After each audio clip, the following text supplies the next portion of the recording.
I'm Ronald Altoon. The topic is 50 ways to lose your project. This is what you need to know. These are the things they never told you about in school. I have a successful firm, but no one ever mentioned wasted energy, built-up anticipation, squandered creativity, emotional letdowns. No one ever mentioned the minefields necessary to navigate to realize your dreams. They never told you about this in school. In the 60s, Simon and Garfunkel wrote a song called 50 Ways to Lose Your Lover. Based on that song, here's our 50 ways to lose your project. I'll go through a few of those. These are real life stories. They happened to me. 50 ways to leave your lover. 50 ways to leave your lover. We had a client for whom we were designing an institutional building on a university campus. A client for an adjacent gift building threatened to withhold $30 million in 1972's dollars if we didn't move or redesign our building. I came to the owner of the firm and said, you're not going to be extorted like that, are you? And he said, absolutely. I want to build my building. So the building was redesigned. I never expected extortion to be part of losing the project the way you wanted it to be. I never expected that we'd lose a project because a client got drunk. We were working for a Saudi Arabian prince, and he happened to be gambling at the tables in London. He lost quite a bit of money, and the word got home to his family. And as a consequence, he was called home. He was denied his annual allowance, which was substantial, and because of that, he didn't have the money to build the house that we designed for him. A 47,000 square foot house. We lost that project because a client got drunk. In the early 1980s, we were working in Saudi Arabia, and I was there to present three mixed-use projects to our client. On that particular week, the Shah of Iran fled his country, and Ayatollah Khomeini returned. With his return, the entire Islamic world was up for grabs. And our client, fearing the worst, fearing a local revolution, took their money to London and invested it there. And with that, we lost 3 projects. You never expect that your project will be the consequence of a political upheaval, particularly not in the country you're working in. They never told us that when a competitor would appear on the cover of Time magazine, that we would lose a project. But it happened the very morning we went in for a final interview. The very morning, we walked out of that interview and saw our competitor holding the cover of Time magazine. He walked in and secured the project. They don't tell you that will happen. Sometimes they forget to tell a client to purchase the property. We had gone all the way through construction documents on an express schedule, faster than you could ever imagine. The client went in to get his building permit. He'd been talking to the building officials, and one of them said, I note that you don't own all of the property. The landowner came to the client and said, I've been waiting for you for 20 years. I'm going to charge you 4 times the value of the property. Don't imagine you can't build your dream because the client forgot to do the most basic thing. We were involved in a competition overseas. And each of the competitors had supporters that were part of the jury. It turned out that we had the leading scheme, twice the leading scheme. The supporters of our scheme were sent out of the room, told to leave the city on an emergency basis, told not even to go back and get their briefcases, and we lost this commission by 1 vote. They never tell you that political deception will cost you a project. We lost another one, which had just been approved by the board of directors, a wonderful art museum, when a moratorium was put into effect by a special election that meant that nothing could happen in that city for the next year.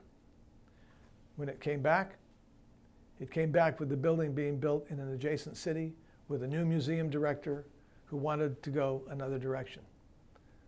So sometimes special elections can cost you a project. We were designing a cathedral for the Armenian church in Los Angeles. We were well on the way to this wonderful building on an extraordinary site when the earthquake, 1988 earthquake in Spitak struck. A 6.8 Richter force devastated the town of Spitak. When that happened, the head of the Armenian church in Armenia forbade the building of this new cathedral so all funds could go to help in the rebuilding of his country. Nature takes a turn now and then, and this one cost us a cathedral. No one tells you your client will die. We had just won a competition to design a 101-story theme tower for a country, the country of Indonesia. We had beat out 2 other competitors. This was a project that would make our career. And 3 months later, the client died. We figured her husband, who was the president of the country, would build the building in her honor. But he was overthrown, and we suddenly lost a project. It was terminal. We lost a project because there was a city council vacancy. A council member decided to run for a higher political office, and he won. But they forgot to run an election to fill his seat. And the way the city council worked was if there wasn't a city council member, then nothing could be approved in that council district until the seat was filled. You never learn about things like that in school either. We won a design competition for a project in Dubai. We competed against several firms, very prominent firms. We won the competition based on the merits and the design scheme. But the project manager was suddenly replaced, and the new project manager had a favorite architect he preferred to work with.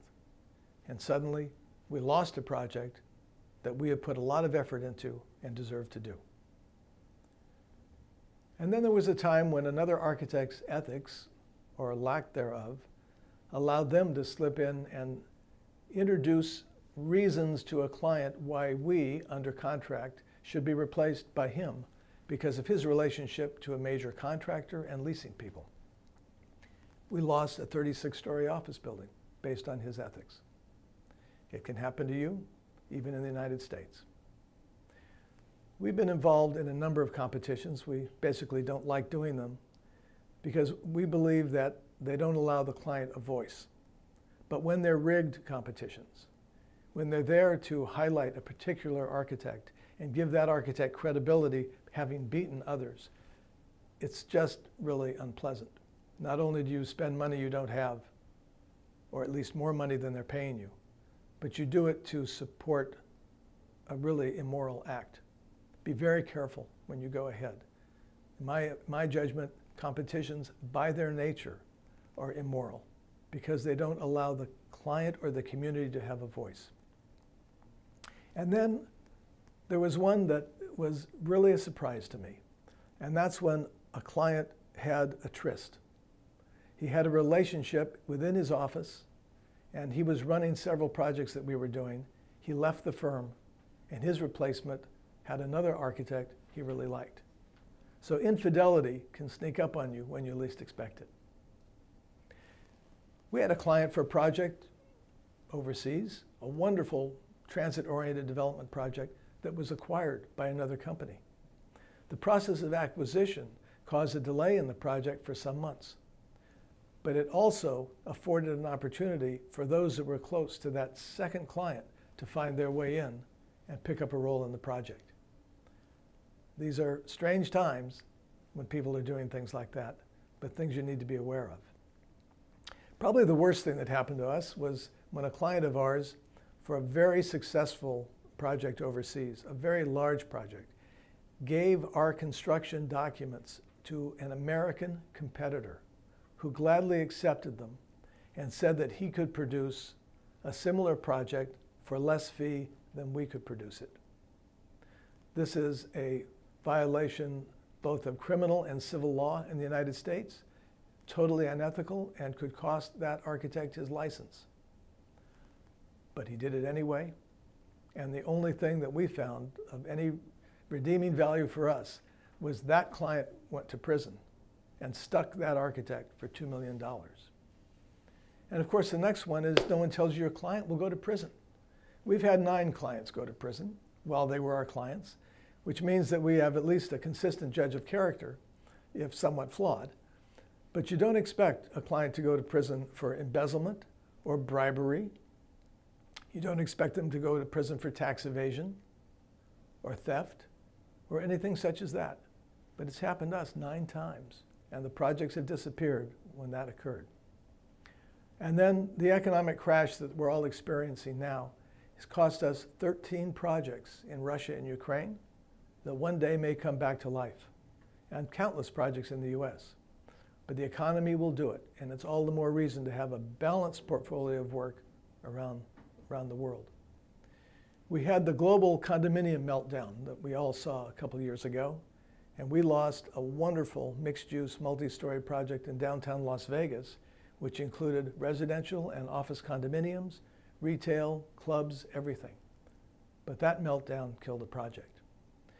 And the last one I'll talk about now is a client that had to save face. A project that we had designed successfully, and the company, which was a public company, went private. And when it went private, they decided to retender all of their contracts. And that took about 9 months. And in the end of the 9 months, having wasted all that time, having absorbed the increase in construction cost, if the head of this design and construction group came back to his board of directors and said to them, "We're back with the same architect, and we've wasted all this time," he would lose his job. So to save face, he had to pick another architect, and we knew that from the beginning. This is something that is cultural, but saving face lost us a great job. Now, having told you about a few of these 50 ways, I should tell you that I could talk about 75 projects that we did build successfully around the world. Projects that are award-winning projects that bring us more and more work. But I mentioned these because these are some of the things that no one would tell you about in school, and very few people want to talk about in practice. Please explain about the 50 ways. Or you hop on the bus, 'cause you don't need to discuss much. Just drop off the key, leave.